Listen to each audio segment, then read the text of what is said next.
নমস্কার বন্ধুরা, আশা কিচেন অফিসিয়ালে তোমাদের সবাইকে স্বাগত। আজকে আমার রেসিপি তেলাপিয়া মাছ। তেলাপিয়া মাছ আমি কিভাবে রান্না করব তাই তোমাদের সঙ্গে শেয়ার করব। ভিডিওটা স্কিপ না করে প্রথম থেকে শেষ পর্যন্ত দেখতে থাকো। আর তোমাদের যদি কারো পছন্দ হয় আমার রান্নাটাতে একটা লাইক দিও। আর একটা কথা বলছি, আমার চ্যানেলটা খুবই ছোট, তোমরা যদি এই মুহূর্তে কেউ ভিডিও দেখতে থাকো, যারা সাবস্ক্রাইব করোনি তারা প্লিজ একটু সাবস্ক্রাইব করে দিও। আর পাশে থাকা নোটিফিকেশন বেলটি প্রেস করে দিও নতুন নতুন ভিডিও দেখার জন্য। তো চলো ভিডিওটা শুরু করি।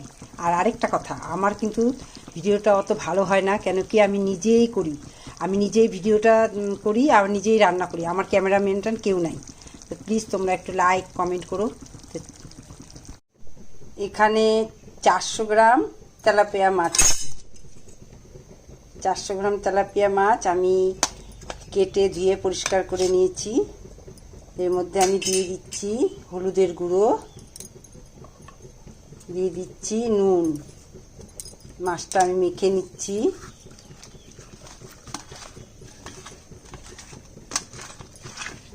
নুন হলুদ দিয়ে মাছটা ভাজবো, আমি ভালো করে মেখে নিচ্ছি যাতে মাছের সমস্ত জায়গায় নুন হলুদটা ভালো করে মাখা হয়, না হলে মাছটা ভাজা হলে দেখতে ভালো লাগে না, সাদা সাদা হয়ে থাকে। এই জন্য সবসময় মাছ ভাজার আগে এই যে মাছ হলুদ আর নুন দিয়ে ভালো করে মাখতে হয়, তাহলে মাছটা ভাজার পরেও বেশ সুন্দর মানে হলুদ কালারটা হয়। মাছ আমার মাখা হয়ে গেছে। এখানে আমি কড়াই বসিয়ে দিয়েছি, দিয়ে দিচ্ছি সরষের তেল।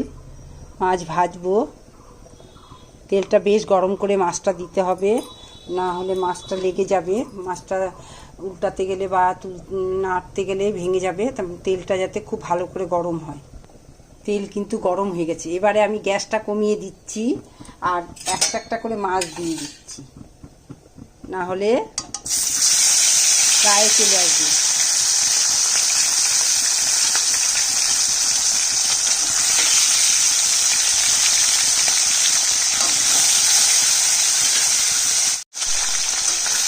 মাছ উল্টিয়ে দিচ্ছি। এই কাজটা ভাজা হয়ে গেছে।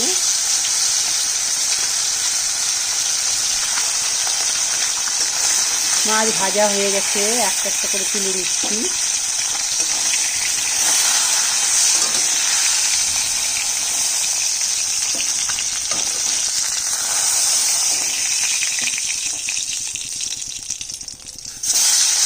আর দুটো দিয়ে দিলাম, এক পাশ হয়ে গেছে, আরেক পাশে দিতে দিলাম।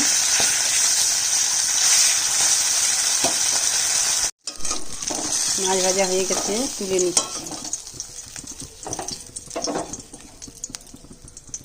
এই তেলে আর একটু তেল দিচ্ছি, সরষের তেলই, সরষের তেলে রান্নাটা হবে। এবার দিয়ে দিচ্ছি একটা শুকনো লঙ্কা আর একটু কালো জিরা। এখানে সর্ষা আর পোস্ত বাটা আছে, আর এখানে আছে পাকা লঙ্কা বাটা, আর তার মধ্যে আমি দিয়ে দিচ্ছি 1/2 টেবিল স্পুন হলুদের গুঁড়ো। তেলটা গরম হয়ে গেছে, আমি সর্ষা আর পোস্ত বাটাটা দিয়ে দিলাম।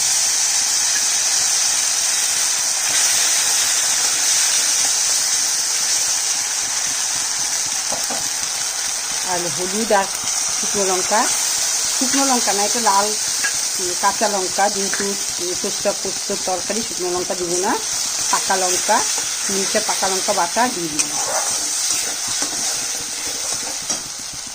পোস্ততে কোনো সময় শুকনো লঙ্কা বাটাটা অত ভালো হয় না, কাঁচা লঙ্কা বাটাটাই দিতে হয়, ভালো হয়। আমি ভালো করে একটু কষিয়ে নেব 2 মিনিট মতো, যেহেতু পোস্ত আর সর্ষা বেশি কষাতে হবে না। পোস্ত আর সর্ষা বাটার মধ্যে আমি 2 কোয়া রসুনও দিয়েছি।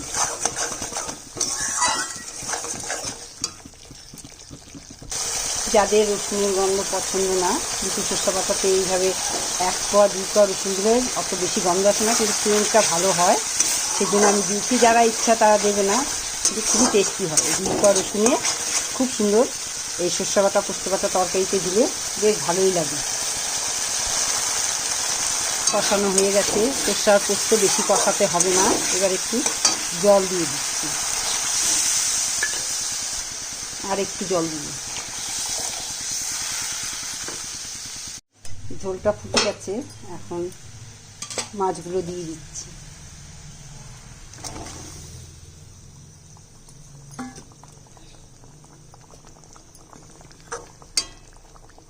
একদম ঝামেলা ছাড়া তেলাপিয়া মাছ এভাবেই রান্না করলে ভালো লাগে খেতে। একদম কোনো ঝামেলা নেই, সাধারণভাবে রান্না। এভাবে করলে খেতেও ভালো হয়। একটু ফুটবে এখন। স্বাদ মতো নুনটা দিয়ে দিচ্ছি। নুনটা এখন না দিলে সম্পূর্ণ মাছের ভেতরে যাবে না, নুনটা এখন দিয়ে দিতে হবে। নুনটা দিয়ে আমি 2 মিনিট মতো রান্না করব। এখন গ্যাসটা কমিয়ে দিব, আর আমি মাছটা ধীরে ধীরে হবে, নুনটা ভেতরে যাবে। 2 মিনিট মতো আর রান্না হবে।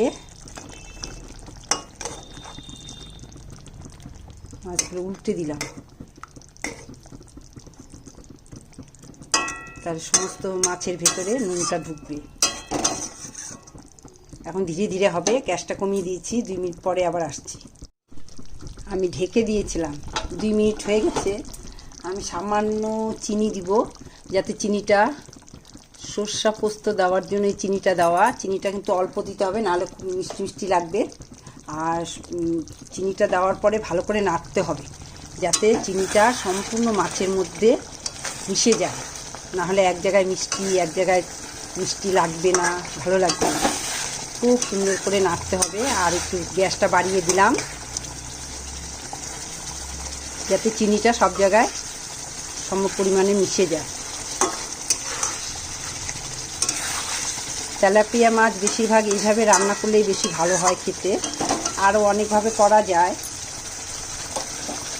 তো আমি যদি কেউ গোটা লঙ্কা খেতে চায়, তার জন্য 2টো কাঁচা লঙ্কা দিয়ে দিচ্ছি, আর দিয়ে দিচ্ছি সরষের তেল। এভাবে রান্না করে খেলে খেতে খুব ভালো হয়। তো আমার রান্না তো কমপ্লিট, গ্যাসটা কমিয়ে দিলাম।